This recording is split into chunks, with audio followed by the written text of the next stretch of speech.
My name is Peggy Porter, and I was 29 years old when I realized that humiliation doesn't always arrive screaming. Sometimes it smiles politely, waits for an audience, and calls itself growth. The bass from the speakers pressed against my chest like a second pulse as I leaned against the kitchen counter, fingers wrapped around a drink that had long since gone warm. I wasn't drunk, wasn't even close, but I felt detached from my own body, like I was watching the night through a pane of glass. This was Cole's idea of a vibrational gathering, a phrase he'd been using more often lately, usually right before excusing behavior that made me uncomfortable. According to his friend group, it was about aligned souls and conscious connection. In reality, it looked like expensive vodka-thick incense burning too aggressively for the size of the apartment, and strangers explaining why their emotional unavailability was actually a spiritual trait. I found Cole the way I always did without meaning to. He stood across the room, relaxed in a way he hadn't been with me for months, laughing openly with Jade, her hand resting lightly on his forearm, as though it had always belonged there. When she said something, he threw his head back and laughed the same laugh I used to hear in private, the one that once felt like proof that I mattered. Watching it now felt like witnessing a performance I'd already paid for, only to be told my ticket was no longer valid. A memory surfaced uninvited, sharp, and intimate. Me kneeling under the sink in our apartment, wrestling with a stubborn pipe, while Cole stood nearby, holding a flashlight and complaining about the smell. He'd asked why we didn't just call a plumber. I told him it was fine, that I could handle it, that we didn't need to spend the money. When I finally twisted the pipe free and water sprayed everywhere, he laughed and called me his hero, kissed my forehead, said he loved how capable I was. That moment, soaked in bleach and cheap cleaner, had felt more real than whatever was unfolding across the room now. The laughter around Cole and Jade grew louder, attracting attention. Jade glanced up and met my eyes, offering a slow, knowing smile that made my stomach tighten. Cole followed her gaze and looked directly at me. He didn't flinch. He didn't look guilty. If anything, he seemed curious, like he was watching to see how I'd react. Then he picked up a spoon and tapped it against his glass. "Everyone, hey, listen up." The music dipped, conversations faded, and a loose semicircle formed around him. Faces flushed with alcohol and self-importance turned toward Cole as if he were about to deliver something profound. He pulled Jade closer, lacing his fingers through hers, and I felt the first real warning signal flare in my chest. "We've had a breakthrough," he announced, his voice warm with self-satisfaction. "A real awakening." He talked about shared shadow work, about unlearning fear-based attachment, about how traditional monogamy was rooted in control rather than love. Heads nodded. Someone murmured approval. I stood there completely still, my drink forgotten. A cold certainty settling over me, piece by piece, as the speech unfolded, exactly the way it had been rehearsed. Then Cole looked at me. "Peggy," he said gently, "the way you speak to someone you've already decided to hurt. We're poly now." The room seemed to shrink. "Jade is my primary partner," he continued. "We just connect on a deeper spiritual level." Primary. The word echoed heavy and final. It explained everything. The distance, the late nights, the sudden obsession with ethical non-monogamy, framed conveniently after the emotional affair was already complete. He smiled, trying to soften the blow. "This doesn't mean you don't matter. You're still important. Secondary, sure, but meaningful if you can handle it." If I could handle it. Something inside me went quiet, not broken, not angry, just done. I understood in that moment that this wasn't a conversation or a compromise. It was an announcement, a public demotion disguised as enlightenment, and everyone in the room had been invited to watch. I pushed myself off the counter and walked toward him, my movements calm enough to draw confused glances from the crowd. Cole's smile faltered as I approached, and for the first time that night, I saw uncertainty flicker across Jade's face. I reached into my pocket and pulled out my keys, separating the apartment key from the rest with deliberate care. The sound of metal against metal cut through the silence. "This key," I said evenly, holding it between my fingers, "comes with expectations you're clearly no longer interested in, like respect and basic honesty." I placed it on the table beside his glass instead of handing it to him, an act that felt more final than any argument ever could. "You can get your things tomorrow," I continued. "Between 9 and 11. I'll have someone there." I looked at Jade, then, not with anger, but with clarity. "You're welcome to come with him." Without waiting for a response, I turned and walked toward the door. As my hand closed around the knob, I paused just long enough to glance back at the room full of people who had mistaken cruelty for progress. Enjoy the rest of your enlightened evening. I stepped outside into the cool night air and closed the door behind me, leaving the music, the incense, and my former life sealed on the other side. The silence outside the apartment building felt unnatural after the constant vibration of the party, like my ears were still ringing, even though the noise was gone. I stood on the sidewalk for a moment longer than necessary, letting the cool air settle against my skin, reminding myself that I was still solid, still real, still in control of my own body. When my phone buzzed in my hand, I didn't look at it. I already knew who it would be, or who it wanted to be, and I wasn't ready to let that sound pull me back into the mess I'd just stepped out of. Mike's car arrived 10 minutes later, headlights cutting through the street as he pulled up to the curb. He didn't ask questions when I opened the passenger door and slid inside. He just nodded once, his jaw-tight hands gripping the steering wheel as he pulled away. The city lights blurred past the window, long streaks of white and red smearing together, and I stared at them without really seeing anything. The shock was still doing its job, keeping the pain at a manageable distance, like a wall I knew would eventually crumble, but hadn't yet. "My place," Mike said after a while, his voice low and steady. "Couch is yours. Don't argue." I didn't have the energy to argue. I nodded and kept my eyes on the road. At his apartment, he handed me a blanket and a pillow without ceremony, then asked if I wanted to talk. I shook my head, my throat tight, words feeling both unnecessary and dangerous. He clapped a hand on my shoulder once, a quiet gesture of support, and disappeared into his bedroom, leaving me alone in the dim light of the living room. That was when the numbness started to wear off. I stood there holding the blanket, suddenly aware that the place I'd thought of as home, the apartment I'd painted, furnished, filled with my books and routines, was no longer mine in the way that mattered. It hadn't just been invaded. It had been rewritten. I sat down on the edge of the couch and leaned forward, elbows on my knees, replaying the scene at the party with merciless clarity. Cole's voice, the word primary. The way the room had waited for me to break. Had I really done that? Had I really walked away without screaming? The memory felt unreal, like something I'd watched happen to another woman who happened to look like me. Sleep never came. Every time I closed my eyes, I saw Cole's smile and heard the soft applause of people who thought they were witnessing growth instead of betrayal. By the time the first gray light crept through the blinds, my body was exhausted, but my mind was razor sharp. I picked up my phone on instinct, my thumb hovering over the apps I knew by muscle memory. Check his social media. Check hers. See if it was real. See if I had imagined it. The thought stopped me cold. This wasn't a misunderstanding. It wasn't a moment taken out of context. It was a decision made carefully, publicly, and without me. Giving him my attention now, even in anger, would only reinforce the role he'd assigned me. Secondary. Optional. Available on demand. So instead, I opened my settings. I blocked Cole on every platform one by one without scrolling, without lingering over old photos or messages. I blocked Jade next, then any shared group chats, then his number itself. Each confirmation felt oddly grounding, like placing bricks in a wall that grew sturdier with every tap. When I finished, the silence felt different, not hollow, but contained. When Mike emerged later that morning, I was still sitting on the couch, but something in me had shifted.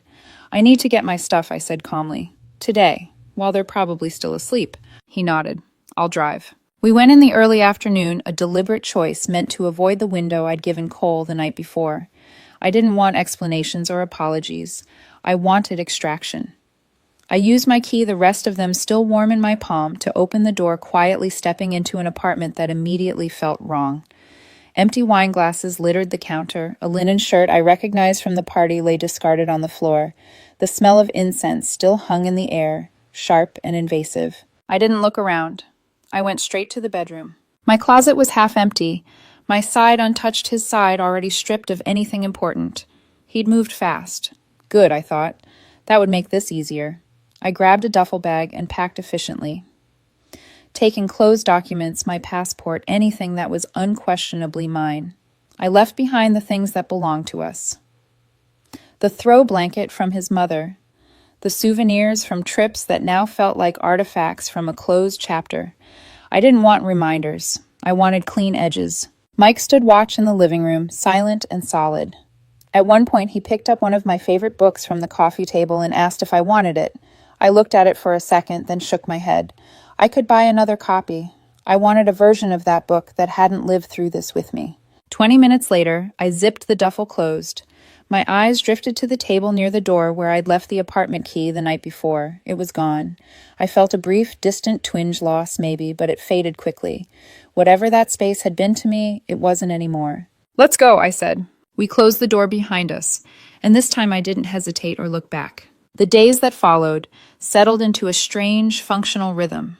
I called the landlord, explained there'd been a breakup, that Cole would be moving out, and I would be staying on alone. Work filled the hours. The gym filled the evenings, my muscles screaming loudly enough to drown out my thoughts.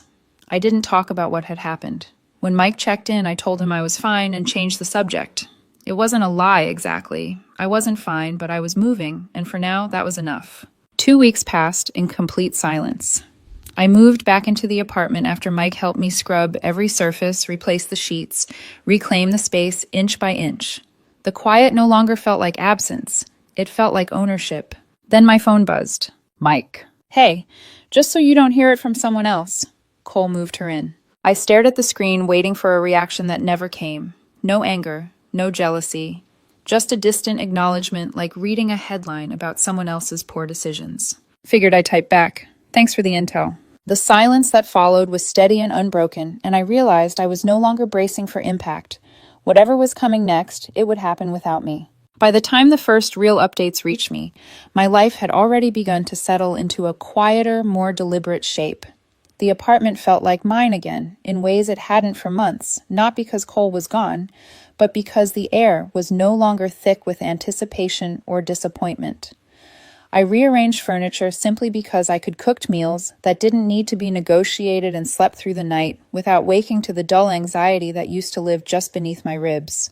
The silence I'd once feared turned out to be generous. It gave me space to hear myself think. Mike was careful when he brought news, as if he understood that the wrong tone could reopen something I'd worked hard to seal.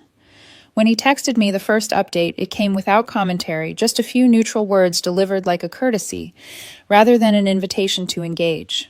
Cole and Jade were officially living together, presenting themselves online as proof that enlightenment worked if you committed fully.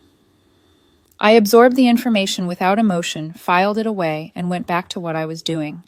The absence of pain surprised me more than the news itself. A few weeks later, Mike called late at night, his voice different this time, edged with something that sounded uncomfortably close to satisfaction. He said things had already started to unravel. Cole had been seeing someone else from his yoga class, framing it as a tertiary connection he hadn't bothered to disclose. When Jade confronted him, he laughed and told her she was clinging to outdated ideas of exclusivity. According to him, if she were truly evolved, she wouldn't be so attached to outcomes or threatened by biology.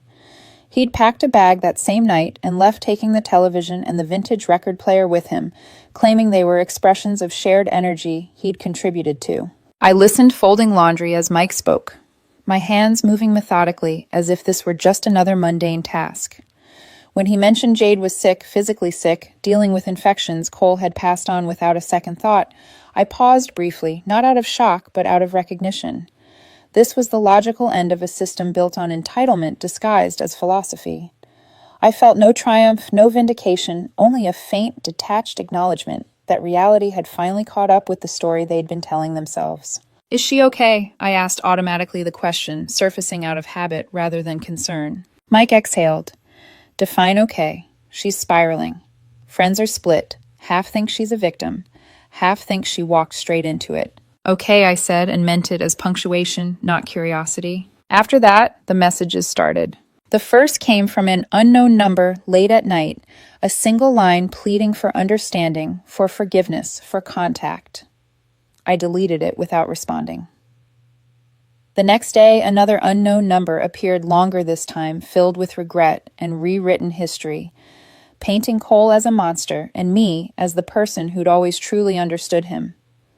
The audacity of it almost made me laugh. I deleted that one too. Then came the message that crossed from desperation into expectation. She said she was sick, that she needed me, that I was the person she'd really connected with all along. The implication was clear. I was supposed to step back into the role she'd reassigned me, ready to provide comfort now that the fantasy had collapsed. I deleted it without hesitation. The silence didn't hold. A voicemail followed her voice, raw and strained, but threaded with something sharper. Accusation. She asked why I was ignoring her, why I was being cruel after everything we'd shared, as if access to me was a right she could reclaim once she was done bleeding. I saved the voicemail, not because I wanted to hear it again, but because I wanted to remember exactly how entitlement sounds when it's stripped of charm. The final attempt came through Sarah, one of the mutual friends who had always fancied herself a mediator. Against my better judgment, I answered. Sarah spoke quickly, carefully, as though choosing the right words could make me responsible for repairing something I hadn't broken. She told me Jade had learned her lesson, that she was a mess, that talking to me might help her heal. She asked if I could just be the bigger person. The anger that rose in me was sudden and cold, not directed at Jade, but at the entire structure that assumed my silence meant availability. I told Sarah calmly and clearly that Jade's needs were no longer my concern and that I had moved on. I asked her not to call me again.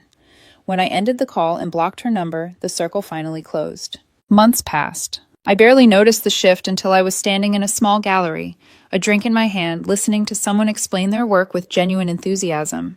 I was there with Danielle, a man I'd met through the gym who had no interest in spiritual theatrics and an impressive intolerance for drama.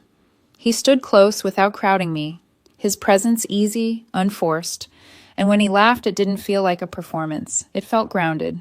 That was when I sensed her before I saw her. Jade stood a few feet away, thinner, smaller somehow, the confidence she once wore like armor completely gone.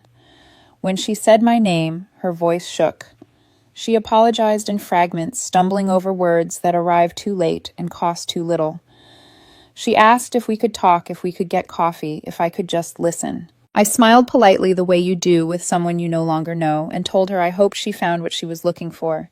When she accused me of not caring, I didn't argue. I didn't explain. I just told her the truth. I didn't. Then I turned back to my life, to the man beside me, to the quiet, durable happiness I'd built without her, and walked away without needing to look back. What surprised me most after that night at the gallery wasn't that Jade had tried one last time, but how little emotional residue the encounter left behind. I didn't replay her words on the walk home or dissect my own responses the way I once would have. There was no adrenaline crash, no delayed sadness waiting for me in the quiet of my apartment. It felt like closing a browser tab I hadn't realized was still open. A soft click, then nothing. That sense of finality didn't stop the past from testing the boundaries one last time. A week after the gallery, my phone buzzed with another unknown number while I was making dinner. I didn't pick it up immediately. I let it vibrate on the counter, watching the screen light up and go dark, light up and go dark until the call finally stopped. When I checked the voicemail later, it was Cole's voice, strained and brittle in a way I'd never heard when we were together. He said my name like it was a lifeline, told me he'd been doing a lot of thinking, that he finally understood what he'd lost, that everything had gone wrong after I left. He said he didn't expect forgiveness, only a conversation, a chance to explain himself without an audience this time. I deleted the voicemail before it finished. There was no satisfaction in it, no sense of revenge, just a quiet certainty that whatever clarity he thought he'd reached had arrived far too late to matter. The version of me who would have listened, who would have tried to extract meaning or closure from his words, didn't exist anymore. That woman had been replaced by someone who understood that explanations don't undo choices. The messages kept coming sporadically over the next few weeks, always from new numbers, always circling the same themes: regret, confusion, loneliness. Each one framed itself as growth, as accountability. But none of them contained the one thing that might have mattered once respect for my decision to be gone. They weren't reaching out to reconnect with me. They were reaching out to soothe themselves, to reassign me the role of witness to their redemption. I didn't respond to any of it. Instead, my life continued to expand in small, unremarkable ways that felt monumental precisely because they were unforced. Daniel and I settled into an easy rhythm that didn't require constant reassurance or explanation. We made plans without overanalyzing their meaning, spent time together without performing intimacy for anyone else's approval. He listened when I spoke and didn't try to turn my past into a lesson or a story he could fix.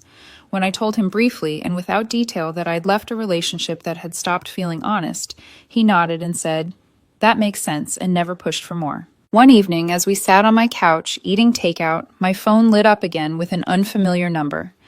I watched it for a moment, then turned the screen face down without checking it. Daniel noticed, but didn't comment. The gesture felt symbolic in a way I hadn't anticipated. There was a time when ignoring a message like that would have taken effort restraint, a conscious act of self-control. Now it felt instinctive, almost automatic. Later, when I finally looked at the phone, there was a single text waiting. It was from Cole, shorter than the others, stripped of philosophy and apologies alike. He asked if I was really happier now, if leaving had been worth it. I considered the question longer than I'd considered any of the messages before it. Not because it deserved an answer, but because it reminded me how far I'd come. Happiness, I'd learned, wasn't the absence of pain or the presence of validation. It was the quiet confidence of knowing I didn't need to justify my choices to anyone who had already shown me who they were. I deleted the message without replying and went back to the evening unfolding in front of me, to the warmth of the room, the sound of laughter, the simple, unremarkable peace I'd built one deliberate decision at a time. For the first time since it all began, there was nothing left to say, nothing left to prove, and no one left to convince. The story they kept trying to reopen had already ended for me, and I had moved on, not loudly or dramatically, but completely. By the time summer settled fully into the city, my life no longer felt like something I was rebuilding after damage. It felt like something I was actively choosing piece by piece without needing to frame those choices as recovery or growth. The days moved forward without sharp edges. I woke up in my own bed, drank my coffee the way I liked it, and left the apartment without that faint, persistent heaviness that used to trail behind me like a shadow. There were still quiet moments when the past surfaced, but they arrived without urgency, more like old photographs found at the bottom of a drawer than wounds demanding attention. Daniel became part of that calm in a way that felt almost accidental. There was no grand declaration, no dramatic shift in identity or status. He simply showed up when he said he would listen without waiting for his turn to speak, and treated my boundaries as fact rather than challenges. When I told him I valued consistency, he didn't call it restrictive or fear-based. He nodded and said it mattered to him too. The simplicity of that exchange stayed with me longer than any impassioned speech I'd ever heard about freedom or abundance. We spent evenings cooking together, trading stories that weren't confessions or performances, just fragments of who we were. He teased me gently about my habit of reorganizing the spice rack every few weeks. I teased him about how seriously he took his playlists. None of it felt loaded. None of it required translation. For the first time in a long while, intimacy didn't feel like something I had to earn by being flexible or understanding or endlessly accommodating. Occasionally, echoes of my old life drifted in through mutual acquaintances, stories delivered casually over drinks, or through offhand comments that assumed I would be curious. Cole was bouncing between short-term arrangements, framing each one as part of a continued journey of self-discovery. Jade had disappeared from most social circles, entirely resurfacing only in vague updates about moving back home and focusing on healing. Each time I heard these things, I felt the same muted response, acknowledgement without attachment. Their lives were still unfolding loudly, urgently, as if chaos itself were proof of meaning.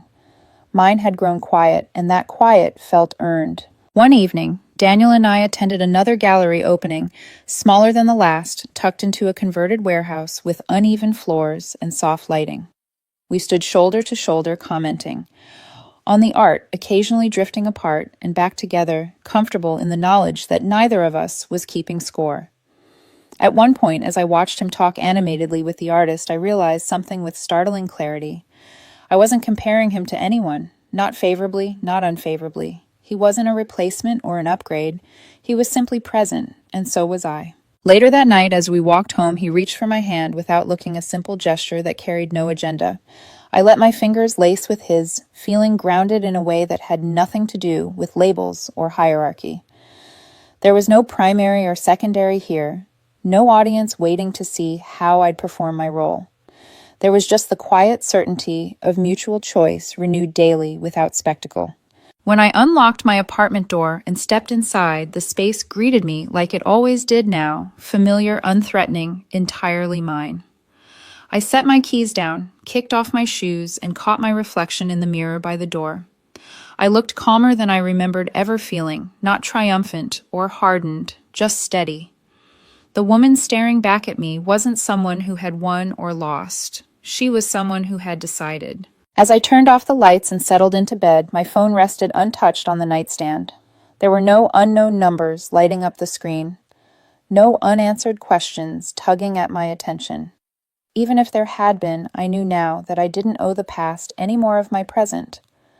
My life wasn't defined by what I'd walked away from, but by what I had chosen to build in its place quietly, deliberately, and without apology. I didn't expect to see Cole again, not because I thought he'd learned restraint, but because my life had finally moved far enough beyond him that the possibility no longer occupied any mental space. When it happened, it was almost anticlimactic, stripped of the drama I once would have imagined. I was leaving a small neighborhood cafe on a quiet afternoon, coffee in hand, mind already shifting toward the rest of the day, when I noticed him standing near the entrance, hesitating in a way that suggested he'd been there longer than coincidence would allow. Time had not been kind to him. He looked thinner, more restless, the easy confidence he once wore now replaced by something fragile and searching. When our eyes met, his expression flickered with relief, then with something like hope, as though simply being seen by me again validated whatever narrative he'd been building in his head. He said my name softly, testing it, and asked if we could talk just for a minute, just to clear the air. I didn't feel angry. I didn't feel tempted. I felt present. We stood a few steps apart, the hum of the street filling the space between us, and he began to speak quickly, explaining himself in familiar patterns, reframing past decisions as misunderstandings, growth pains, necessary steps towards self-realization. He told me he'd been lost back then, that he hadn't known how to communicate what he was feeling, that he'd never meant to hurt me, the way he did. He said he understood now how wrong he'd been, how cruel, and that losing me had been the wake-up call he needed. I listened without interrupting, not because his words carried weight, but because it cost me nothing to let him finish. When he paused, searching my face for a sign, any sign that his confession had landed, I saw the same expectation I'd learned to recognize months ago. He wasn't seeking closure. He was seeking absolution, a way to exit the story without carrying the consequences of his choices. I've moved on, I said calmly, the statement neither defensive nor performative. I'm not angry, and I'm not interested in revisiting what happened. His shoulders sagged slightly, then squared again, as if he'd prepared for this response, but hoped it wouldn't come. He asked if I was really happy now, if I didn't ever wonder what things might have looked like if we'd handled them differently, if I truly felt nothing standing there with him. The answer came easily. I don't, I said. And that's not something I say to hurt you. It's just the truth. The finality of it seemed to disarm him more than anger ever could. He nodded once slowly, as though acknowledging a loss he could no longer argue his way out of. I wished him well, not as a gesture of kindness, but as a statement of fact, and stepped around him, continuing down the street without looking back. As I walked away, I felt no surge of triumph, no rush of vindication. What I felt was lighter than that, quieter and more durable. The certainty that the chapter was closed, not because I'd confronted him, but because I no longer needed anything from him to move forward. The power I'd gained hadn't come from reclaiming the past or rewriting it in my favor. It had come from choosing again and again to invest my time and attention where they were returned freely. Later that evening, as I sat on my balcony, watching the city settle into night, my phone buzzed with a message from Daniel asking what time I'd be home and whether I wanted to pick up dinner or cook together. I smiled, typed a simple reply, and set the phone aside. The life waiting for me wasn't loud or performative.